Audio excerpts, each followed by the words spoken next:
daw po.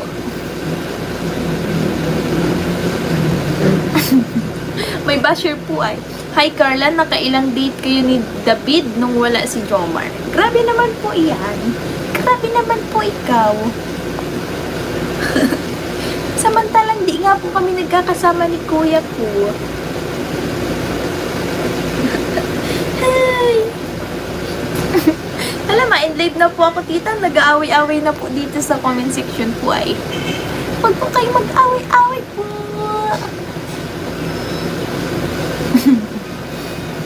Ma'am Riza UAE, hayaan mo na yan sila, Bebe Carla, basta masaya tayong lahat. Yes po.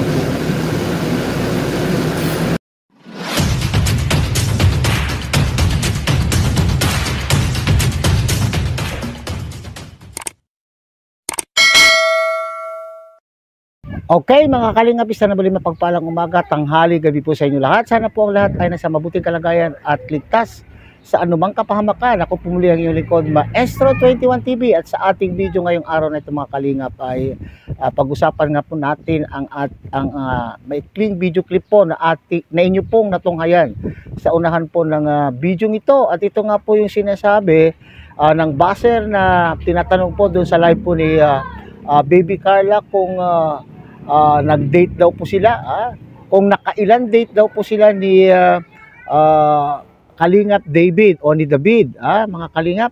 Bakit itong issue ito tungkol po kay Carla at David ay hindi namamatay-matay, mga kalingap? Okay, matagal na po itong pinag-uusapan, pero bakit tila baga ay hindi ito nawawala? Okay, so alam po naman natin na ang mga supporters po ng Jomcar ay hati-hati. So hindi kaya, para sa aking palagay, mga kalingap, hindi kaya ito ay kagagawan po ng mga supporters ng Jomcar na hindi na tumiwalag o may disgusto talaga po sa Jomcar. Okay? So bago po yan, mga kalingap, tayo muna po ay magbibigay po guys sa ama at founder po ng Kalingap, Kuya Bal Santos Matubang, at tangkilikin po natin na vlog, Kalingap Rob, Kalingap Dan.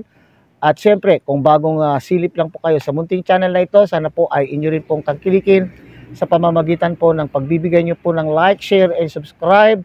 At tuloy pindutin na rin po ang notification bell. At nang sa ganon, tayo pa rin po ay magkita-kita at magsama-sama sa susunod pa pong mga reaction videos na ating gagawin. Okay, likewise, mega loud shout out po sa ating mga kasamahan po dyan sa Karepa, Kalingap Reactor Partners. Sa pamumuno po yan ng ating Presidente Javier De Leon, aka Virador. Okay, so sa ating pagpapatuloy, mga kalingap, sabi ko nga po, bakit hindi nawawala ang issue po ng ni Baby Carla po kay Kalingap David? Bakit parati pa rin nila, o bakit iginigiit pa rin po nila na may relasyon po, may lihim na relasyon po itong Baby Carla at ni Kalingap David? Itong buzzer na ito, mga kalingap, ito ay masasabi natin na lehitimong buzzer. Pilit po na sinisira po ang samahan po ng Jomcar, di po ba? Kamakailan nga lamang ay masaya po ang mga supporters po ng Jomcar, masaya po ang taga-suporta sapagkat nakikita po nilang masaya na sa pag-amin, pag-amin di umano ng dalawa na sila po ay sila na, talaga naman pong kinilig, nasiyahan ang ating maraming taga-suporta po ng Jomcar. Pero ito na naman po, tayo ay pinutakti na naman po ng buzzers. Ano tawag po dito, sila po ay dumayo pa po sa live po. Ito po ay naganap po sa live po ni Baby Carla. Bagamat ito po ay naganap, 9 na araw na pong nakakaripas. Ito ay live na ito ay ginawa po nung panahon ng Mother's Day, pero ngayon ko lang po napanood, kaya ngayon ko lang po binibigyan po ng reaction. Okay, so pagpatuloy po natin, sinasabi natin, ito kaya ay kagagawan ng mga dating taga-suporta ng Jomcar na ngayon po ay yung grupong ito ay tumiwalag po sa karamihan na sumusuporta po sa Jomcar. Alam po naman natin yung issue mga kalingap, mga sinasabi po nila, yung karamihan po ng buzzer po ng Jomcar ay mula po sa pekeng page o pekeng mga taga-suporta po ng Jomcar. bakit na naman po nagpapatuloy na naman po ng mga ito? Ito po ay kawalang hiyaan po mga kalingap. Ito po ay masasabi po natin na napaka-irresponsableng pagkukomento po sa isang tao na wala naman pong ginagawa. Alam po naman po ninyo na tahimik naman po itong si Baby Carla. Bakit ganito po ang kanila pong ikinukomento? Okay? So para bagang dinidiscredit po nila itong si Baby Carla, para bagang sinasabi na itong si Baby Carla mga kalingap ay isang babaeng hindi mapagkakatiwalaan o isang babaeng easy lang, easy to get sa pananalita po o sa pagkokomento po ng baser po sa live po na ito ay talaga po naman pong ipinipilit yung kanila pong kagustuhan na ipinipilit palabasin na itong si Baby Carla nga po ay isang malanding babae at hindi mapagkakatiwalaan. Mabuti na lamang po mga kalingap at na-handle po naman. Okay, na-handle po naman po ni Baby Carla po ang sitwasyon. Okay. So mayroon po diyan sinasabi, pabayaan na lamang po at maging masaya na lamang po itong si Baby Carla kasama po itong si Papa Joms. Totoo naman po 'yan mga kalingap.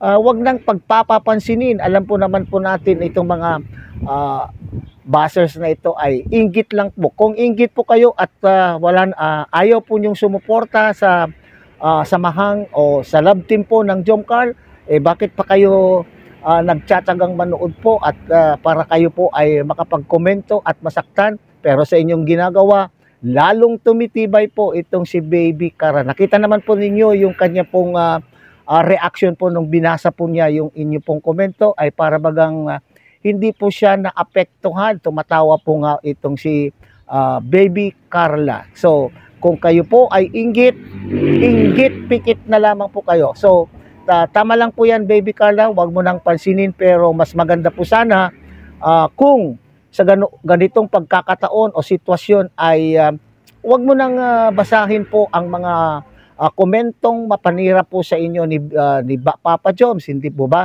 So, basahin mo sa iyong utak, pero wag mo na lang po siguro babasahin pa ito sa iyong live upang sa ganun ay maiwasan po na tayo na magkagulo kagaya po niyan. Siyempre, nandyan po yung iyong mga taga-suportang tunay na nagmamahal sa iyo at hindi po sila papayag na ikaw po ay babastusin sa sarili mong live. Kaya po tuloy ay nagkagulo po sa comment section at ipinagtatanggol ka po nila ng iyo pong mga masugid at tunay na nagmamahal po sa iyo. Kaya nga po doon sa live po niya ay imbes na hindi pa po mag-e-end po ito si Baby Carla mga kalingap ay nag-end na lamang po para maiwasan po ang tuloy-tuloy na pambabas o pag-aatake ng mga buzzer na ito. Okay? So sana kung ayaw po ninyong sumuporta po sa Jomcar, mas marami pa rin pong mga tunay na nagmamahal po sa love team na ito. Kaya sorry na lang po kayo mga kalingap. Okay? So hanggang dito na lamang po tayo mga kalingap. Muli tangkilingin po natin Kuya Bal Santos Matubang, Ate Edna Vlog, Kalingap Rab at Kalingap Dan. At siyempre, paki-suportahan din po ang munting channel nito sa pamamagitan po ng inyong pagbibigay ng like, share, and subscribe. At tuloy pindutin na rin po ang notification bell.